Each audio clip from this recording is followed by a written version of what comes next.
NICU. Thank you, Dr Wardle, for your written evidence and oral evidence today. Just to put that into some context, are you able to just explain for the committee's benefit if you or your executive committee members have visited the site at Wishaw or Glasgow, or indeed the other units that we're discussing today? No, we haven't. We haven't taken any part in the review that's taken place in Scotland. I'm giving evidence based on our framework and our evidence that we produced as an organisation, but we haven't taken any part in any of the decisions or the reviews that have happened in Scotland. Thank you for clarifying that. The reason why I ask is, you've made a number of important points about what should be in place for babies and families across Scotland in terms of the right resources, the right transport, the right capacity. And you've cited evidence that's informed your position around centralisation. But the evidence that we have as MSPs, especially those of us who represent communities in Lanarkshire, is that we don't have enough resources, we don't have the right transport, and we don't have the right capacity. Would you accept and acknowledge that the unit that we have in Wishaw today is not simply a local unit? It's serving a huge region of Scotland, as the convener set out at the beginning, and already is serving as an overflow capacity site for NHS Greater Glasgow and Clyde, because the reality is that already Glasgow can't cope. And by the Scottish Government's own admission, the modelling that's been done so far, and may already be out of date, is that at least dozens of babies from Lanarkshire will have to go to Aberdeen, which is a considerable distance by ambulance. And as you said yourself, that travel is not ideal, and that would put babies at risk. So if you could address those points, that would be most helpful. Again, I go back to the right resources being in place in order to provide the right capacity in the right places. I don't think I'm in a position to comment on local circumstances, just the principles underlying them. Okay. Well, thank you. That's really helpful. I think, convener, that just reinforces my position all along, that these decisions need to be informed by people who work in the local services, who've used the local services, and they need to have a seat at the table. Just because you are the British Association of Perinatal Medicine, Dr Wardle, and clearly have the best interests of patients and your members at heart, do you think it's regrettable that no one from NHS Lanarkshire had a seat at the table and was able to ask questions and form the decision when we've had clearly clinicians from Glasgow and elsewhere on there? Do you think, in terms of having robust decision-making, that there should have been representation from NHS Lanarkshire? I mean, I don't think I can comment on how the review was organised and who was invited. I think it's important to have stakeholder review from all parties, but I don't think it's our position to comment on who was invited. Okay. Thank you. Yeah, thank you, convener. Thank you, convener. I know that time is tight, and I think there are still more questions and answers, but for now, I just want to get some clarification.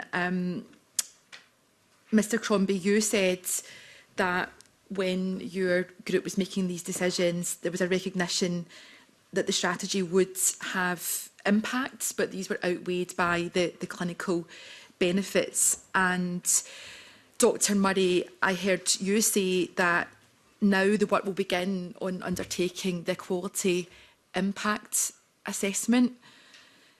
These issues have been looked at since 2018, and I'm hearing today that work is now beginning to look at the equality impact assessment. There's been some nods given to what the social and economic and financial impacts might be, as well as the clinical impacts and outcomes. So can you, for the benefit of parents who are sitting behind you today and people who will be listening and will read this official report and want to be assured that everything has been given due consideration, can you tell us what are the impacts and what evidence has been gathered to make sure that all the other issues around being more trauma-informed, trying to think about the health and well-being and life chance of the woman as well as the baby is also being given equal consideration?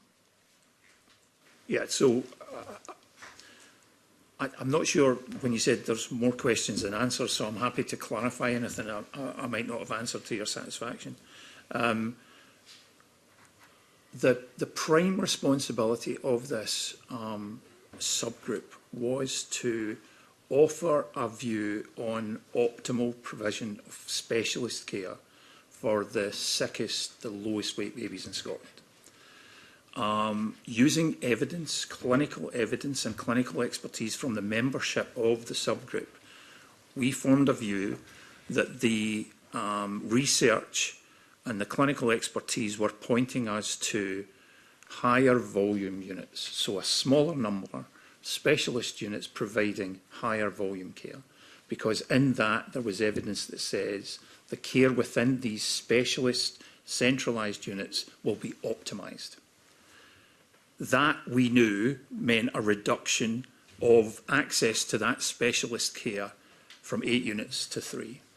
And therefore, we recognised there was going to be an impact on individuals and on families. And part of our implementation needs to look at things like, what about the finance hit, Scottish Government identified funds? What about accommodation? Well, we need to look at how we're going to provide accommodation in these areas. What about transport and access? We need to look at these things with Scottish Ambulance and with ScotScar. So all of these issues were identified and are part of the ongoing process of implementation. There's no getting away from the fact that this will have an impact. But I strongly believe that the evidence that we heard, the evidence that we saw, the clinical opinion that we sought was explicitly clear to offer our sickest babies the best opportunity to survive and thrive. This was the model of care that should be in place in Scotland. So I'm still not understanding the sort of status of the quality impact assessment. So sorry, that was a comment I made. I stepped back as co-chair, and the status of the work, I guess it has now started to move into that implementation. So what I would need to seek from the current team supporting that work is a statement for you to get, try and encapsulate where we are against those requests that you've just made. Apologies, I thought you were still currently the co-chair. How many co-chairs have there been? There have been a few co-chairs. Okay. The pandemic got in the way. There was a protracted timescale. So I think there was probably 5 or 6 of us ultimately.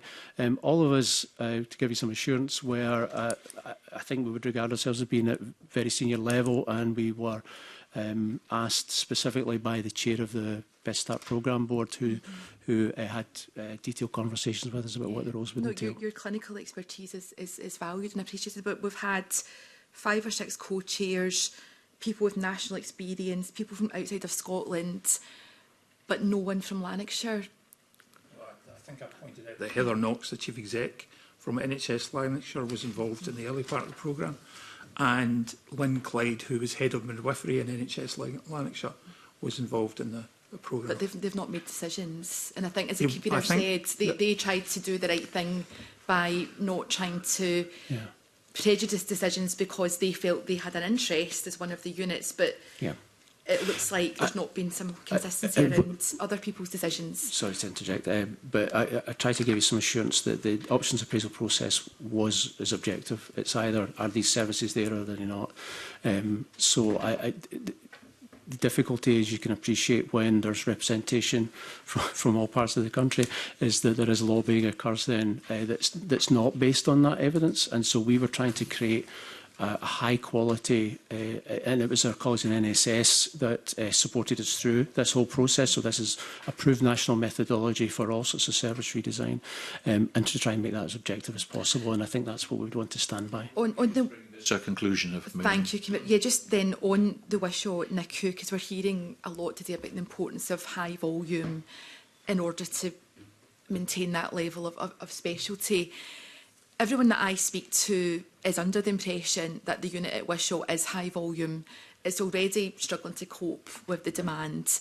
It already services demand from Glasgow and elsewhere. What is it that they're doing wrong just now? Because we're hearing about we need to have the right people, the right place, but they are award winning. They're serving a huge population in Scotland and doing it to a very high standard. What's broken about that? Because it seems to me that that works well. They need more capacity, but why would we want to downgrade that unit when it's already performing an excellent service to the people of Scotland? So I disagree with some of your descriptions. No one was suggesting much of what you said there. They do provide a level of activity, there's no doubt about that. But we're looking at activity linked to the smallest, the lowest weight babies, and those that require the highest level of intervention, with the co-location of services that support that ongoing provision in that space of time post-birth. They just don't have the co-location of the services, which would make this service more comprehensive and really try and achieve those better outcomes. I've no doubt that they're very skilled committee clinicians, as a resident of Lanarkshire myself. Yeah. Convener, just an observation on that, because I know I have to hand back to you, but it sounds like if co-location was a factor, then that was weighted against Lanarkshire right from the beginning, because that was one of the criteria you mentioned. So it sounds like our local service had no chance with all these different co-chairs, and that's regrettable. Thank you. The option appraisal is because that's what the evidence base that shows 100 of these deliveries achieves the better outcomes, and it's because of the co-location. So that had to feature in our option appraisal. That had to be the rationale for it.